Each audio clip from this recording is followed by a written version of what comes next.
And I'm going to go through these. These are actually from Edexcel, but they're still very, very useful for all exam boards. Some of the stuff might not be on all exam boards, but there is in here, there's some electromagnetism stuff, and there is some motion stuff, which I think are going to be on most people's ones, and importantly some graph skills stuff, and they are really asking some tricky graph skills questions. Okay, I'm going to be back again after this for some EduCast ones, and then I'm going to go through some key things that I think we just might want to talk over quickly. If you've got any ideas, other key things that you want to go through, then just ask. Okay, and yeah, I'll stick Half-Life in there as well, buddy, for after for the last one here. It's going to take me a bit later than I thought it was. So anyway, without further ado, I'm going to get straight on it. Do check out if you're OCR or you're AQA, then there's a full playlist. Okay, so look in the description, Cryptic God Buddy. Okay, in the description there is a link to a full AQA playlist, okay, where I've gone through all of the specimen AQA stuff. So I'm not going to do AQA tonight, but any questions you've got, I will have a little look at. All right, let's have a little look at this one at Edexcel. This one is about atomic line spectra, okay, but it's not really, it's actually about our expanding universe. So explain, using figure 2, which galaxy is further away from us. So actually I quite like this one because you need to actually understand this one. Okay, look at the wavelengths first of all. Okay, you can see this is the increasing wavelength end, so this is what we call the red end. So if this is the laboratory, the motionless kind of spectrum, then these spectrums have all been shifted towards the red end, so we call that redshift. All right, so this tells us which one is furthest away from us. So which one has moved the furthest? Well, that's C. Can you see that? That black line there, the thick black one, which is next to these two ones that are equally spaced, this one has moved the furthest. So the first mark is for just saying galaxy C shows the greatest redshift. And then that means that it's traveling the fastest away from us, okay, because the bigger the the bigger the redshift, redshift is caused by objects moving relative to us and moving away from us. The more redshift, the faster it's going. And then by Hubble's law, you don't have to state Hubble's law, but basically as distance is proportional to recessional velocity, C is the fastest, therefore the furthest away from us. Okay, that's the point there. Use that data, okay, to answer that question. Next one, in figure 2, the reference wavelength lambda naught is shown at 390 millimeters. Estimate the change in wavelength delta lambda from galaxy D. So let's have a little look at that. Now, the first thing here is a bit of a wiggy kind of scale, or it looks like a wiggy scale, but it's not wiggy, it's perfectly normal, because 390 to 450, and you're thinking 450 to 550, okay, well, what's the scale? Well, the scale is 20 nanometers per jump. Okay, so it took me just a little bit of time just to make sure that I wasn't looking at like a logarithmic scale or something like that, which could be.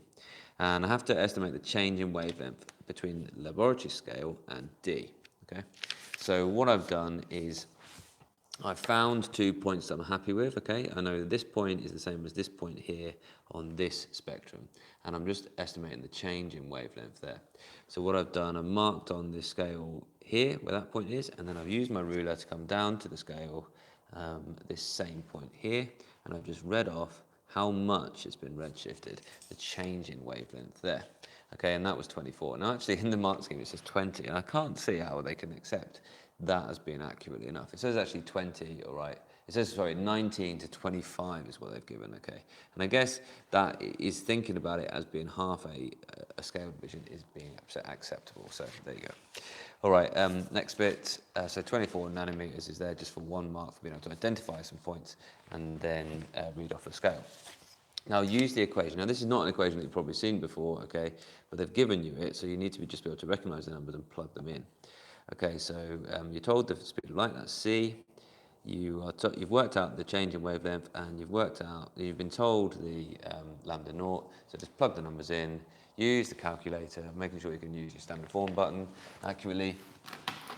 Or you don't need to use, well, you do need to use standard form there, so I would just do that like this, 3 times 10 to the 8, 3, 10 to the 8 times, then do a little fraction, 24 over 390. Now the hot ones amongst you are going to be thinking, don't you need to do times 10 to the minus 9 on both of these?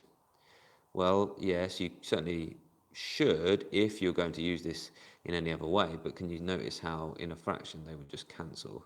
So it's okay to use nanometers over nanometers in this case. In the mark scheme, it does actually have times 10 to the minus 9, and I don't know why they've done that, really, to be honest.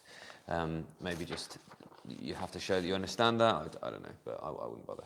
Okay, so this is a picture of galaxy D, obviously taken through a telescope by a student at his home. I don't think so. I think he's actually, if I look at this one, okay, source pull quote. Anyway, it's taken by somebody, a galaxy. 2 ways the student can improve the observational technique so the quality of the image is improved. Now, I picked the 2 obvious ones to me. You can open your shutter for a longer period of time, okay, so use a longer exposure time, and you can go on to a higher altitude, so there's less atmosphere in the way. And then I've just thought about the other ones that were kind of acceptable for you. Think about them in terms of 3 different groups. You can let more light onto your sensor, so you can do that by a larger aperture, which means opening the hole through which light comes through into the telescope. You can leave it for a longer exposure, which is the one I picked. There can be less in the way, so you can use a space telescope or higher altitude. In other words, this is the atmosphere that gets in the way. You can go to the desert, or you can go to a dark sky area, and that's not atmosphere in the way, okay, that's light pollution in the way, okay. The better quality, and you talk about the quality of the optics, the quality of the lens, okay. Next bit.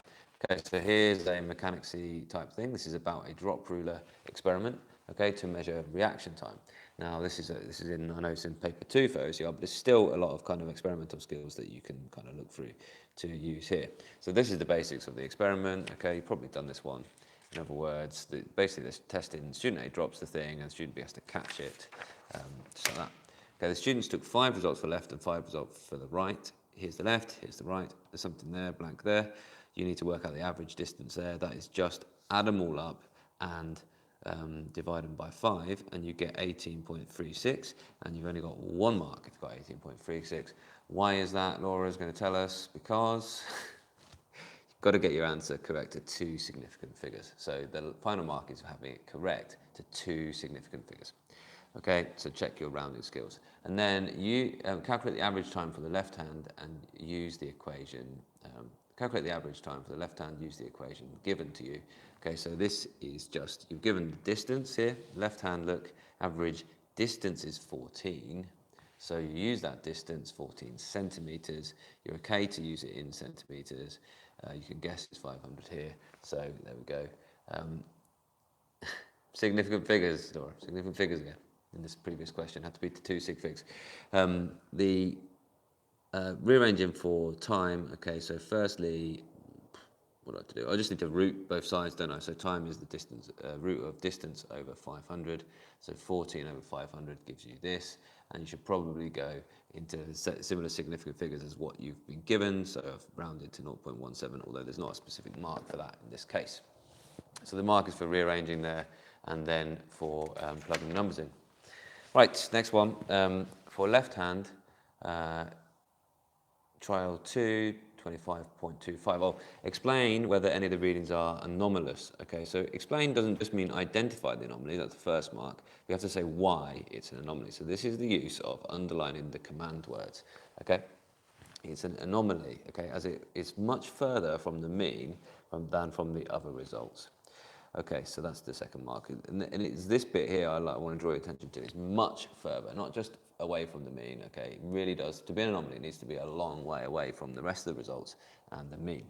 2 ways the students can improve the data other than ignoring anomalous results. Repeat more times, okay?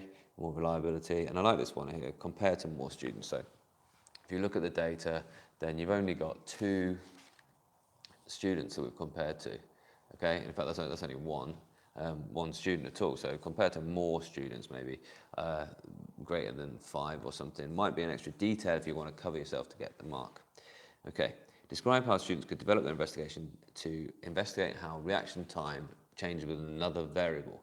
So this is basically describe an experiment, okay, that you've got to kind of make up, and you can think of any variable you like. Okay, the one I've thought of is how caffeine affects reaction time. Okay, so that's a different variable, and you give half the class caffeinated coke and the other half caffeine-free. So that's my independent variable, if you think about it like that. They could then compare how the reaction times differed between the group, i.e. if there was an improvement before or after the coke. So this is my kind of DV, my kind of result. What they're really looking for here is that you've identified a different variable and you're talking about doing that and comparing 2 groups, 2 large groups. Okay, so a car accelerates at a constant rate of 1.83 meters per second squared along a flat straight road. The force on the car is 1.870 kilonewtons. So the first thing you're going to do is think, well, I never use kilonewtons, I only use kilograms. So convert that, and is there a mark for that? Probably is. Normally are when they ask you to do a conversion. It might be actually having it. Yeah, it's the substitution and conversion at the same time. There's a mark for rearranging. So you remember F equals MA, rearrange for M. M is F over A. The little sigma just means sum of, it means resultant force, which is an important thing in Newton's second law, so it's always worth writing that down. So mass is force over acceleration. That's your first mark. Getting the right the right converted value in, and then your final answer is 1021.9 kilograms. Okay, and again, they're asking you for it for three significant figures, so it needs to be three significant figures to get the right answers. Hope everyone's not zoning out. Calculate the speed of the car after 16 seconds. The car accelerates from rest for 16 seconds. You need to calculate the speed after 16 seconds. Okay, well, here's a bit of information that you get given, but you're not told it as a number. The initial speed is 0. So you're told the acceleration above, that was 1.83 meters per second squared. So now you just need to think about the equations that you know. So you know that the acceleration is defined as the change in velocity over time, or in other words, the final velocity take away initial velocity over time. Rearrange that to get v, which is the final velocity, or you can just ignore u straight away because you know u is 0, so v is at. So in other words, 1.83 times 16 gives you, which is the time here in seconds, gives you 29.28. Okay, doesn't tell you to give a specific number of significant figures, so the mark is for rearranging, recall and rearranging, plugging the numbers in, and then the final answer, 29.3. Give this feed a thumbs up if it's useful for your kids, won't you? Okay, I hope it's helping. Okay, it's worthwhile, I think, just going through these things the night before. Hopefully it's not too strenuous to watch me do all the work, but look at the way in which I'm solving, the methods I'm going through solving these problems. Okay, the car starts another journey. Figure 6 shows the graph of the car's movement. First thing to do is a velocity time graph. Okay, so we bring our rules for velocity time graph into this thing. Show that the distance travelled when the car is moving at constant speed is greater than the distance travelled when the car is slowing down. So this is the period where it's moving at constant speed. And this is the period where it's slowing down just here. It's paying attention. Well done. Now, so the area underneath a velocity time graph is the area. So sorry, the area under the velocity time graph is the distance travelled. So I need to work out the area of this section here, which is a rectangle. So it's just 15, which is this time here. Speed 16 here, so 240 meters. And then I need to work out the area of this thing, which is a triangle. So I use half base times height. Base was 9 seconds, height was 30 meters per second, so boom, 135. So essentially the constant speed distance is 240 and the slowing down speed is 135. Okay, next bit. Okay, so this is a kind of common required practical or PAG in loads of different exam specifications, so it's useful for all exam specifications. Describe how the student could determine the average speed of the trolley. So essentially, this is just really, okay, mark out a starting position and a final position, measure the time taken, okay, measure time with a stopwatch, repeating 5 times, excluding anomalies and calculating average, always worth just adding in that level of detail, I think. Then measure distance A to B with a meter ruler. Okay, so you get your apparatus in, get your techniques in when you're just asked to describe things, and then use speed as distance over time to calculate the speed. Now, actually, in the mark scheme for this, they wanted also vary the height. Okay, now that's the experiment that this person is doing. They're going to vary that height there, but it doesn't actually tell you in the equation to tell you it doesn't actually tell you in the question to do that. So that there wouldn't really be there would be something in the question to tell you, and what they will vary to get their valid results or something like that. Next one here, okay, this is the graph and results here. Okay, so with no questions on this just yet, but we'll come back to that in a moment because we're going to use that to solve our problems. So the trolley has mass 650. Calculate the average kinetic energy of the trolley, which had a starting height of 0.075 meters. So I need to go ahead and go to the graph rather than the starting height, because there's no 0.075 on there. I need to use the line. Okay, so we always get data from the line of best fit, not the points. So I find 0.075, which is just there, and I go up to the line and across to the speed axis there. Now that's going to come out 0.61, right? Now you need to get that accurate to half a small square. If you did 0.6, you wouldn't be accurate enough there. Okay, so that is what I'm talking about. You must, with your graphs, be accurate to half a small square. And then it's just a matter of recalling the kinetic energy equation, half mv squared, plugging the numbers in with your v from the graph, and getting the correct kinetic energy there. Okay, and I've rounded this to 2 sig figs as well, just for kicks. Now determine the gradient of the graph when the height is 0.1. So here we have to do a gradient, and here we have to therefore draw a tangent because we don't have a straight line, so we have to do a tangent. And somebody in the last video said this is actually a really blooming useful way of doing a tangent. So if you're not sure how to make your tangents, then listen up for this. We need to do the tangent when the height is 0.1. So you're going to find 0.1 is that point there. A tangent, what you do is place your ruler on, okay, and align it with a nice kind of round number of centimeters. Look like 2 or 3 centimeters either side. So I'm going to go 3 centimeters this way, and I'm about a square away there, and 3 centimeters this way, and I'm about a square away there. And when I'm happy with that, I've got my tangent accurately ready to go. I've got my ruler accurately where I want my tangent, and then I'm going to draw my tangent.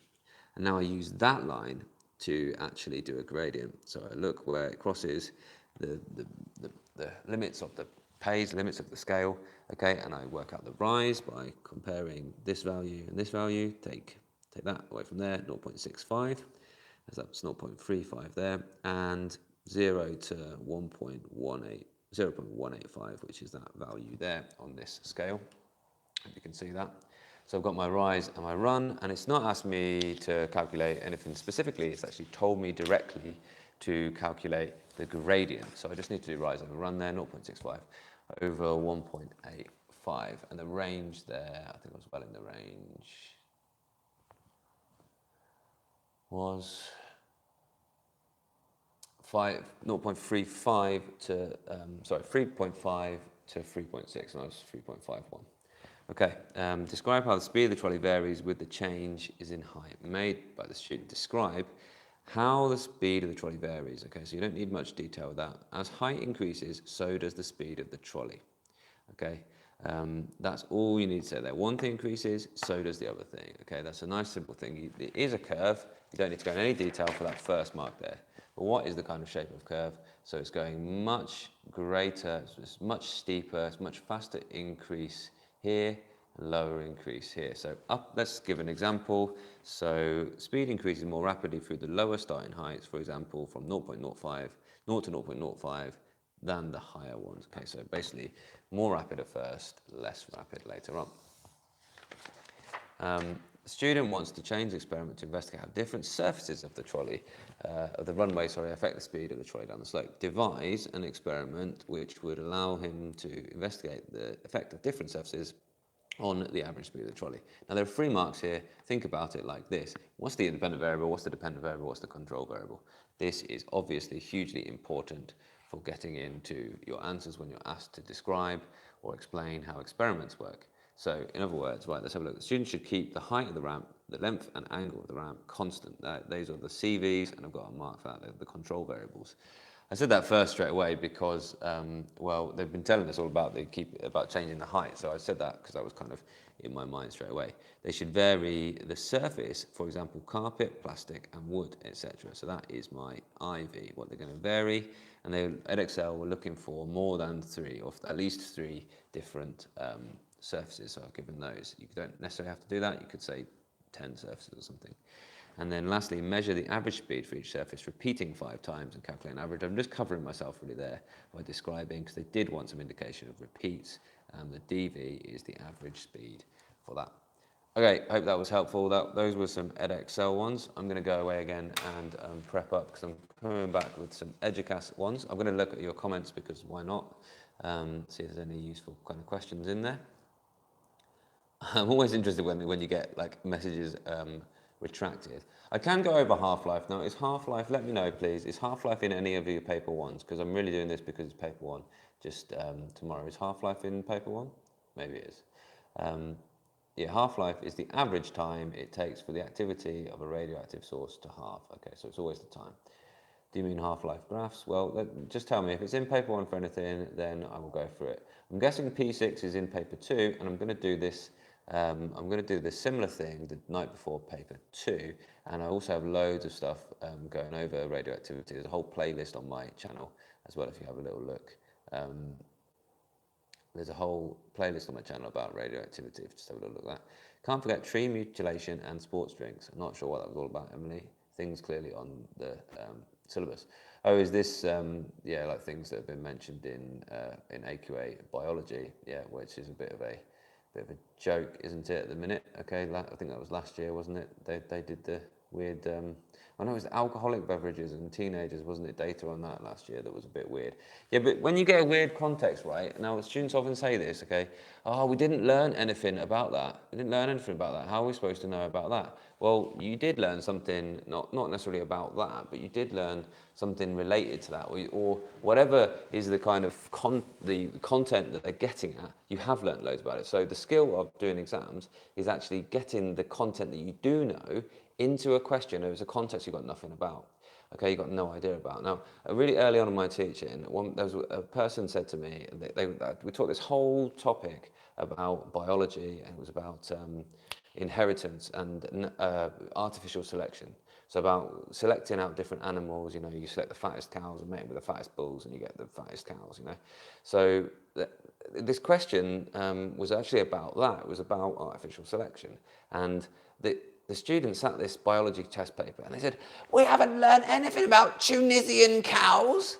And it was a ridiculous thing. They'd been asked a question about these Tunisian cows, right? But the question wasn't really about Tunisian cows. We'd spent months learning about different variation and selection and stuff like that. So it's about having the resilience to realize the question's not really about something you know nothing about. It's about something you know loads about. You've just got to apply what you do know to the question. All right, I hope that helps. That kind of spiel there.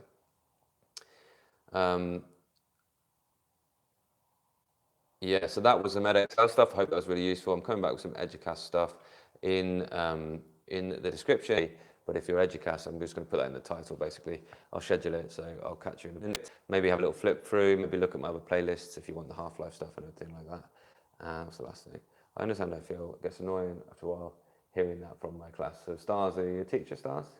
We haven't heard about Mr. Tickle's biscuit tins in maths. These are all interesting things. I have no idea what they are talking about. Mr. Tickle's biscuit tins in maths. Yeah, I'm still at school. I'm just staying here because all the resources are here, and I prefer to kind of stay at work hard rather than take my work home. I don't know. That's always been my kind of attitude, really. So I'm going to stick around for a little bit. Anyway, I'll catch you in about 10. All right, buds. Yeah, see you soon.